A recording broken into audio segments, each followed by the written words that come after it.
বলছি পুষ্পা 2 দেখতে গেলাম বুঝলে।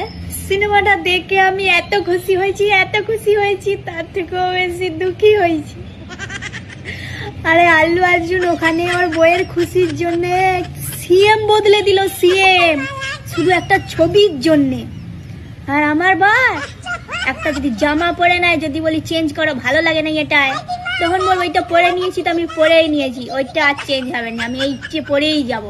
তারপরে দেখো আল্লু অর্জুন ওখানে গোটা দুনিয়ার সামনে গুন্ডা, কিন্তু বইয়ের সামনে একদম মোমের মতন।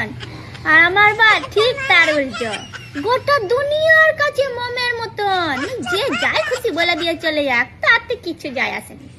কিন্তু নিজের বইয়ের কাছে তুমি আমাকে কেন ওই কথাটা বললে, তুমি যে আমার স্ত্রী, তুমি কি সেটা জানো না? আমি যদি বলি হ্যাঁ গো রান্নাঘরে ঢুকে তরকারি বসাই না আছে, একটু নেড়ে দাও তো, কি তুমি জানো না পুরুষ মানুষ কখনো রান্নাঘরে ঢুকে না, ওইটা মেয়েদের কাজ, নিজে গিয়ে করে নাও। তারপরে যদি বলি হ্যাঁ গো ওইটা নিচে পড়ে গেছে, একটু আমাকে কুড়ি দাও তো, কি মর্দ কাবে ঝুঁকতা নেই।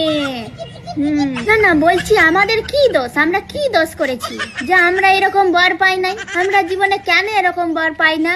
আর এই বরগুলোকেও বলি একটু দেখে শিখতেও তো পারে, তা শিখবে নাই। বললে বলবো এটা সিনেমা, ওসব সিনেমাতে অনেক কিছু হয়, ওসব বাস্তবের সাথে কোনো মিল নাই। তাহলে কি বলবে এবার বলো। বলছি পুষ্পা 2 দেখতে গেলাম বুঝলে।